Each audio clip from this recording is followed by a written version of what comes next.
আমার জীবনের সবচেয়ে প্রিয় মানুষটা হলো আমার মা। তুমি শুধু আমাকে আর মাকে ভালোবাসো, সম্মান করো। ব্যাস, আমি আর কিচ্ছুটি চাইবো না তোমার কাছে। ঈশানের মুখ থেকে কথাটা শুনে সর্বাঙ্গ তেলে বেগুনে জ্বলে উঠছিল জাহ্নবীর। জাহ্নবী আর ঈশানের অ্যারেঞ্জ ম্যারেজ। জাহ্নবীর পোস্ট অফিসে চাকরিটা হয়ে যাওয়ার পর থেকে ওর বাবা মা মেয়ের জন্য যোগ্য পাত্র খুঁজছিলেন।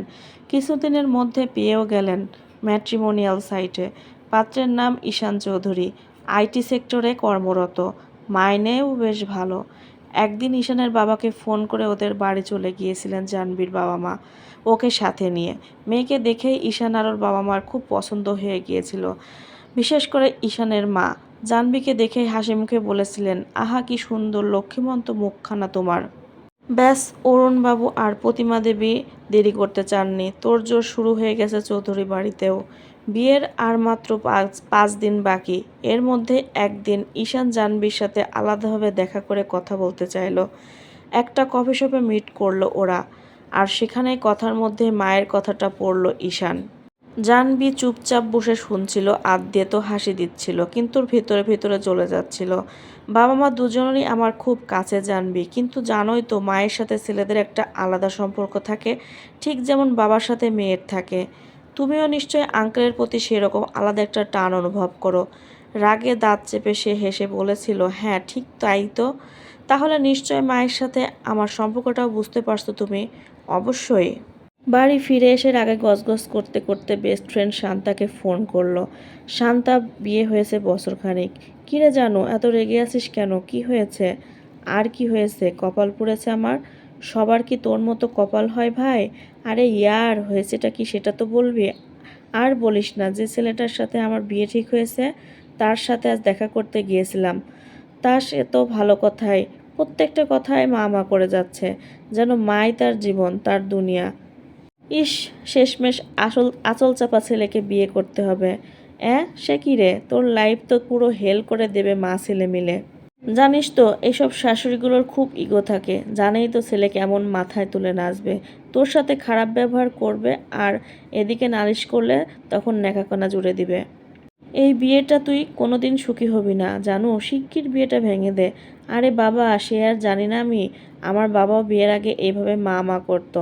তার ঠাকুমা আমার মাকে উঠতে বসতে কম হ্যারেস করেছে। বাধ্য হয়ে বাবাকে দেশের বাড়ি ছেড়ে চলে আসতে হয়েছে। এসব মহিলাদের আমি হাড়ে হাড়ে চিনি। তা নয়তো কি। এদিকে রাজকে দেখ, তার মা 10টা কথা বললে সে 8টা কথাই শোনে না। হার্ডলি 2টো কথা শুনে, তাও আমাকে জিজ্ঞাসা করে। কেয়ারই করে না ওর মা কি খেলো পড়লো নাকি চলে গেল। আরে বিয়ে করতে হয় তো এমনই। বাট বিয়েটা আমি ভাঙতে পারবো না রে। বাবা মা অনেক খরচাপাতি করে ফেলেছে, সব আয়োজন করেছে, কার্ড ছাপিয়ে সব মেহমানদের বাড়িতে চলে গেছে, আর ভাঙার উপায় নেই। বিয়ের পর দুরু দুরু বুকে শ্বশুর বাড়িতে রওনা দিল ও, কিন্তু সপ্তাহখানিক যেতে না যেতে জাহ্নবীর ভুল ভাঙল।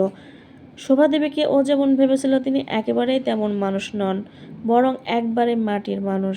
কয়েক মাসের মধ্যে ঈশানের চেয়েও ওর বাড়িতে শোভাদেবী আরও বেশি কাছের মানুষ হয়ে উঠল জাহ্নবীর, যাকে বলে পরম বন্ধু। কিছু কথা ঈশানের সাথে শেয়ার করতে ভুলে গেলেও শোভাদেবীকে কোনো কিছুই বলতে ভোলে না। যদি বা ঈশানের সাথে কখনো মন কষাকষি হয় জাহ্নবীর, শোভাদেবী জাহ্নবীর পক্ষ নিয়ে ঈশানকে বোঝান। কাজের চাপে বিবাহবার্ষিকী ভুলে গেলে জাহ্নবীকে লুকিয়ে ঈশানকে ফোন করে উপহার আনার কথা মনে করিয়ে দেন। জাহ্নবী লুকিয়ে সবটা শুনে আনন্দে চোখের কোণে জল আসে ওর। এভাবেই হেসে খেলে কেটে গেল 3 বছর। 3 বছর পর হঠাৎ তার শান্তার কথা মনে হলো, তাই সে ভিডিও কল দিল শান্তাকে। কলটা কয়েকবার বাজার পর শেষমেশ ফোনটা ধরলো, কিন্তু একই অবস্থা হয়েছে শান্তার। সুন্দর ফুটফুটে চেহারার মেয়েটার চোখের তলায় কালি পড়েছে, মুখে সে নির্মল হাসি আর নেই, সারা মুখ জুড়ে দুশ্চিন্তার ছাপ। একই রে শান্তা, একই অবস্থা হয়েছে তোর। শান্তা প্রথমে কিছুই বলবে না, জাহ্নবী জোর করার পর শেষমেশ মুখ খুলল ও। আমি বড্ড বোকা ছিলাম রে জানো, রাজকে নিয়ে খুব গর্ব ছিল আমার, কিন্তু বুঝিনি যে ছেলে তার জীবনের প্রথম নারীকে ভালোবাসে না, সে তার জীবনের দ্বিতীয় নারীকে কিভাবে ভালোবাসবে। তাই তো বছর দুয়েক যেতে আমি পুরনো হয়ে গেছি। এক সুন্দরী অফিস কলিগ তার কাছে আমার চেয়ে দামি হয়ে উঠল। দীর্ঘশ্বাস ফেলল জাহ্নবী। ঈশানের অতিরিক্ত যত্নে মাঝে মধ্যে বিরক্ত হয়ে পড়েন শোভাদেবী। জাহ্নবী বলেন, তোর বরটাকে এই বুড়িটাকে নিয়ে এত আদিক্ষেতা করতে বারণ করবি, পোষায় না। জাহ্নবী হেসে বলে, মায়ের জন্য ছেলে ভাববে সেটা আদিক্ষেতা কেন হবে? তুই কেমন বউরে? তোর জায়গায় আমি হলে শাশুড়িকে দু চোখে দেখতে পারতাম না।